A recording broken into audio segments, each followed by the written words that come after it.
ମୁଁ ପ୍ରଥମ ଥର ପାଇଁ ୟୁଟ୍ୟୁବରେ ଫାଷ୍ଟ ଭିଡ଼ିଓଟି ବନାଉଛି। ଆପଣମାନେ ରାସନ କାର୍ଡ଼ରେ ମେମ୍ବରଟି କେମିତି ଆଡ଼୍ କରିବେ ମୋ ଫୁଲ୍ ପ୍ରୋସେସ୍ ଆପଣମାନଙ୍କୁ କହିବି। ଭଲ ଭାବରେ ମୋ ଭିଡ଼ିଓଟିକୁ ଶେଷ ପର୍ଯ୍ୟନ୍ତ ଦେଖନ୍ତୁ। ଚାଲନ୍ତୁ ଭିଡ଼ିଓଟିକୁ ଷ୍ଟାର୍ଟ କରିବା। ପ୍ରଥମେ ଆପଣମାନେ ମୋବାଇଲ ହଉ ବା ଲ୍ୟାପଟପ୍ ହଉ ଆପଣମାନେ କ୍ରୋମ୍ ବ୍ରାଉଜରଟିକୁ ଓପନ୍ କରିବେ। ଓପନ୍ କରିସାରିଲା ପରେ ଏଇଭଳି ଗୋଟିଏ ଗୁଗଲ୍ ସର୍ଚ୍ଚ ବାର୍ ଆସିବ। ସର୍ଚ୍ଚ ବାର୍ରେ ସର୍ଚ୍ଚ କରିବେ ରାସନ କାର୍ଡ଼ ଆଡ଼ ମେମ୍ବର। ସର୍ଚ୍ଚ କରିବେ। ସର୍ଚ୍ଚ କଲା ପରେ ଏଇଭଳି ଦେଖନ୍ତୁ ଗୁଗଲ୍ ସର୍ଚ୍ଚ ବାର୍ ତଳେ ପଳେଇ ଆସିଲା, ସେଠି କ୍ଲିକ୍ କରିବେ। ଦେଖନ୍ତୁ ଏଇଭଳି ଗୋଟିଏ ଇଣ୍ଟରଫେସ୍ ଆସିଗଲା। ପ୍ରଥମେ ଲିଙ୍କରେ ଆପଣମାନେ କ୍ଲିକ୍ କରିବେ। ପ୍ରଥମେ ଲିଙ୍କରେ କ୍ଲିକ୍ କଲା ପରେ ଏଇଭଳି ଗୋଟିଏ ଇଣ୍ଟରଫେସ୍ ଆସିଗଲା, ଅପଡେଟ୍ ଫ୍ୟାମିଲି ମେମ୍ବର ଡିଟେଲ୍ସ। ତ ରାସନ କାର୍ଡ଼ ନମ୍ବରଟି ଆପଣଙ୍କର ଯେଉଁ ରାସନ କାର୍ଡ଼ ନମ୍ବରଟି ଆପଣ ପାଇଥିବେ ଫ୍ୟାମିଲିର, ସେଇ ରାସନ କାର୍ଡ଼ ନମ୍ବରଟି ସେଠି ଏଣ୍ଟର କରିବେ। ଚାଲନ୍ତୁ ଏଣ୍ଟର କରିବା।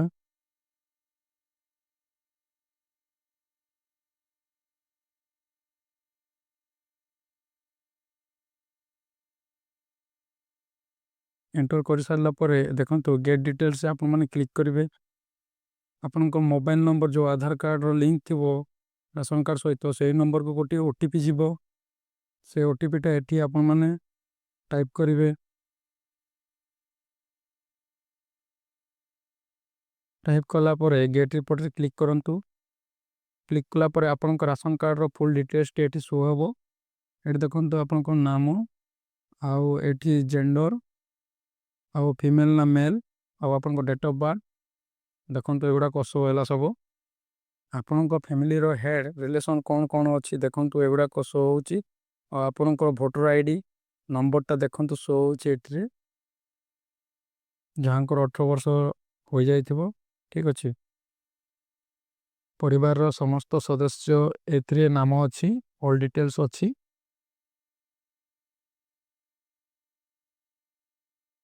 ଚାଲନ୍ତୁ ତଳକୁ ସ୍କ୍ରୋଲ୍ ଡାଉନ୍ କରିବା। ଶେଷ ପର୍ଯ୍ୟନ୍ତ ଆସିଲା ପରେ ଦେଖନ୍ତୁ ଏଠି ସ୍କ୍ରୋଲ୍ କରିବେ ସ୍କ୍ରୋଲ୍ ବାର୍ରେ। ତ ଚାଲନ୍ତୁ ଉପରକୁ ଆଉ ଥରେ ସ୍କ୍ରୋଲ୍ କରିବା। ଆଧାର ନମ୍ବର ଶୋ କଲା ଯେଉଁମାନେ ଆଡ଼୍ ଅଛନ୍ତି, ଆଉ ଏନରୋଲମେଣ୍ଟ ନମ୍ବର ମଧ୍ୟ ଦେଇକି ଆପଣମାନେ ଆଧାର ଆଡ଼୍ କରିପାରିବେ। ଆଉ ଫାଦର ନେମ୍ ଏଠି ଦେବେ ଓଡ଼ିଆରେ ଇଂଲିଶରେ ଦୁଇଟି ବକ୍ସରେ। ତଳକୁ ସ୍କ୍ରୋଲ୍ ଡାଉନ୍ କରିବା। ଦେଖନ୍ତୁ ସ୍ପାଉସ୍ ନେମ୍ ମୁଁ ଦେଖେଇବି, ସ୍ପାଉସ୍ ନେମ୍ଟା ଦେଖାଯାଉନି। ସ୍କ୍ରୋଲ୍ କରିବେ। ସ୍କ୍ରୋଲ୍ କଲା ପରେ ଆଉ ଉପରକୁ ଯିବେ। ଉପରକୁ ସ୍କ୍ରୋଲ୍ କରିକି ଦେଖନ୍ତୁ ସ୍ପାଉସ୍ ନେମ୍ଟା ଆପଣଙ୍କ ହଜବେଣ୍ଡ ନାମ। ଠିକ୍ ଅଛି, ଏଗୁଡ଼ାକ ଦେଖିନିଅନ୍ତୁ ସ୍ପାଉସ୍ ନେମ୍ ଗୁଡ଼ାକ। ଆପଣଙ୍କ ପାଖରେ ଆଧାର ନଥିବା କେସ୍ରେ କ'ଣ କରିବେ, ସ୍ପେଶିଆଲ୍ କେସ୍ରେ ଦେଖନ୍ତୁ ତଳକୁ ସ୍କ୍ରୋଲ୍ ଡାଉନ୍ କରନ୍ତୁ। ଏଇଠି ଦେଖନ୍ତୁ ଏଗୁଡ଼ାକ ଆପଣମାନେ ନନ୍ ଆଧାର ପାଇଁ ସିଲେକ୍ଟ କରିକି ଦେଇପାରିବେ।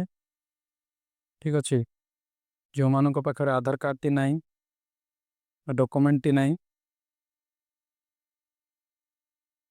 ଚାଲନ୍ତୁ ତଳକୁ ସ୍କ୍ରୋଲ୍ ଡାଉନ୍ କରନ୍ତୁ। ଆଉ ଥରେ ସ୍କ୍ରୋଲ୍ ବାର୍କୁ ସ୍କ୍ରୋଲ୍ କରନ୍ତୁ। ସ୍କ୍ରୋଲ୍ କଲା ପରେ ଦେଖନ୍ତୁ ଏଠିରେ ଏହି ଟିକ୍ ବକ୍ସ ଗୁଡ଼ାକରେ ଟିକ୍ କରିନେବେ ଅଲ୍ ଫ୍ୟାମିଲି ମେମ୍ବରଙ୍କର। ଆଉ ଯାହାର ନୂଆ ଆଡ଼୍ ହେଉଥିବ ତାଙ୍କର ବି ଟିକ୍ ବକ୍ସରେ ଟିକ୍ କରିନେବେ।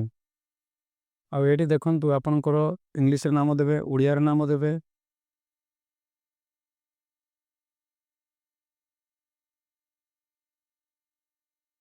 ମେଲ୍ ଫିମେଲ୍ ସିଲେକ୍ଟ କରିବେ ଏଇଠି।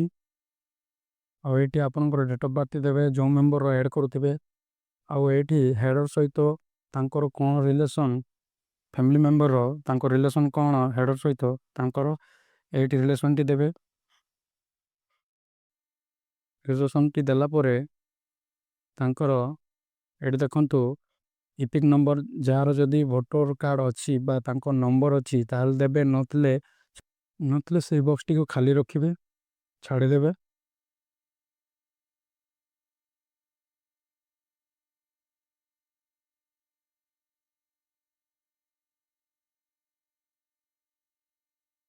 ତ ଚାଲ ତଳକୁ ସ୍କ୍ରୋଲ୍ ଡାଉନ୍ କରିବା।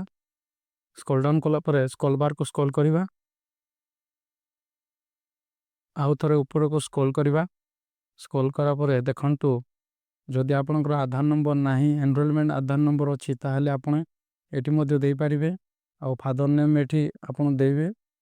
ଯଦି ଆପଣଙ୍କର ଆଧାର ନମ୍ବର ନାହିଁ, ଆପଣଙ୍କର ଆଧାର ଆପ୍ଲାଏ ହୋଇଛି, ତାହେଲେ ଏଇଠି ଆପଣମାନେ ଦେଇପାରିବେ ଏନରୋଲମେଣ୍ଟ ନମ୍ବର ମଧ୍ୟ। ଆଉ ଆପଣଙ୍କ ଫାଦର ନେମ୍ଟି ଦେବେ ଏଇଠି ଇଂଲିଶରେ, ଓଡ଼ିଆରେ, ଠିକ୍ ଅଛି। ଆଉ ସ୍ପାଉସ୍ ନେମ୍ଟା ହଜବେଣ୍ଡ ଅଛି, ତାହେଲେ ହଜବେଣ୍ଡ ନେମ୍ଟି ଦେବେ ଏଠି। ଆଉ ଆପଣଙ୍କର ପୁଅ ଝିଅର ଅଛି, ତାହେଲେ ସ୍ପାଉସ୍ ନେମ୍ ଦେବା ଦରକାର ନାହିଁ, ଖାଲି ଫାଦର ନେମ୍ରେ ହେଇଯିବ। ଆପଣଙ୍କ ଫାଦର ନେମ୍ ହିଁ ଦେବେ। ଚାଲନ୍ତୁ ତଳକୁ ସ୍କ୍ରୋଲ୍ ଡାଉନ୍ କରିବା। ଆଉ ସ୍କ୍ରୋଲ୍ ବାର୍ଟିକୁ ସ୍କ୍ରୋଲ୍ କରିବା। ସ୍କ୍ରୋଲ୍ କଲା ପରେ ଆଉ ଥରେ ଉପରକୁ ସ୍କ୍ରୋଲ୍ କରିବା। ଦେଖନ୍ତୁ ଆପଣଙ୍କର ସ୍ପେଶିଆଲ କେସ୍ରେ ଆପଣଙ୍କର ଯଦି ଆଧାର କାର୍ଡ଼ ଡକୁମେଣ୍ଟ ନାହିଁ ବା ହଜିଯାଇଛି ବା ଷ୍ଟାର୍ଟିଂରୁ ନାହିଁ, ତାହେଲେ କ'ଣ କରିବେ? ଦେଖନ୍ତୁ ତଳକୁ ସ୍କ୍ରୋଲ୍ ଡାଉନ୍ କରନ୍ତୁ। ତଳକୁ ସ୍କ୍ରୋଲ୍ ଡାଉନ୍ କରନ୍ତୁ। ସ୍କ୍ରୋଲ୍ ଡାଉନ୍ କଲା ପରେ ଦେଖନ୍ତୁ ଏଇଠି ଏହି ସିଧା ଦେଖନ୍ତୁ ଆପଣଙ୍କର ଏହି ସିଧାରେ ଦେଖନ୍ତୁ ଆପଣ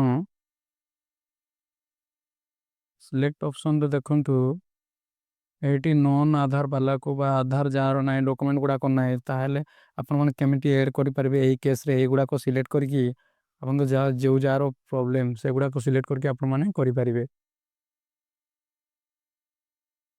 ଆଉ ଥରେ ସ୍କ୍ରୋଲ୍ କରିବା ସ୍କ୍ରୋଲ୍ ବାର୍କୁ ଚାଲନ୍ତୁ। ଏଇଠି ଦେଖନ୍ତୁ ଲେଖା ହୋଇଛି ଆପଣଙ୍କର ରାସନ କାର୍ଡ଼ ସହିତ ଯେଉଁ ମୋବାଇଲ ନମ୍ବରଟି ଲିଙ୍କ୍ ହୋଇଛି, ସେହି ମୋବାଇଲ ନମ୍ବରକୁ ଗୋଟିଏ OTP ଯିବ। এইଗୁଡ଼ାକ ଭଲ ଭାବରେ ଆପଣମାନେ ପଢ଼ି ନେବେ। ଓଡ଼ିଆ, ହିନ୍ଦୀ, ଇଂଲିଶରେ 3ଟି ଲାଙ୍ଗୁଏଜରେ ଲେଖା ହୋଇଛି। ଆଉ ଏ ଟିକ୍ ବକ୍ସରେ ଟିକ୍ କରିବେ। ଆଉ ଆପଣମାନେ ଏଗୁଡ଼ାକ ଆପଣ ସାଉଣ୍ଡ ମଧ୍ୟ ଶୁଣିପାରିବେ, କ'ଣ ଲେଖା ହୋଇଛି ସେଗୁଡ଼ାକ ମଧ୍ୟ ଶୁଣିପାରିବେ, ଠିକ୍ ଅଛି। 3ଟି ଲାଙ୍ଗୁଏଜରେ ଲେଖା ହୋଇଛି, ଏଗୁଡ଼ାକ ପଢ଼ି ନେବେ। ଆଉ ଏଠି ଆପଣମାନେ ସାଉଣ୍ଡ ମଧ୍ୟ ଶୁଣିପାରିବେ। ଆଉ ଆଡ୍ ମେମ୍ବର ପାଇଁ ଅପଡ଼େଟ୍ରେ ଏଠି ଆପଣମାନେ କ୍ଲିକ୍ କରିବେ। କ୍ଲିକ୍ କଲା ପରେ ଦେଖନ୍ତୁ do you want to update data, yes I am ସିଓରରେ କ୍ଲିକ୍ କରିବେ, ଠିକ୍ ଅଛି। ଏହିଭଳି ଇଣ୍ଟରଫେସ୍ ଆସିବା କାରଣ ହେଉଛି ଆମେ କୌଣସି ଡାଟା ଦେଇନି, ସେଥିପାଇଁ ଏହିପରି ଇଣ୍ଟରଫେସ୍ଟି ଆସିଲା। ଡାଟା କମ୍ପ୍ଲିଟ୍ ଦେଲେ ସକ୍ସେସ୍ ହେଇଯିବ। ଏଇଠି ସକ୍ସେସଫୁଲ୍ ଅପଡ଼େଟ୍ ବୋଲି ଲେଖିବ। ମୋ ଭିଡ଼ିଓଟି ଯଦି ଆପଣମାନଙ୍କୁ ଭଲ ଲାଗିଛି ତାହେଲେ ଲାଇକ୍ କରନ୍ତୁ, କମେଣ୍ଟ କରନ୍ତୁ, ସେୟାର କରନ୍ତୁ, ଚ୍ୟାନେଲଟିକୁ ସବସ୍କ୍ରାଇବ୍ କରନ୍ତୁ। ଜୟ ଜଗନ୍ନାଥ।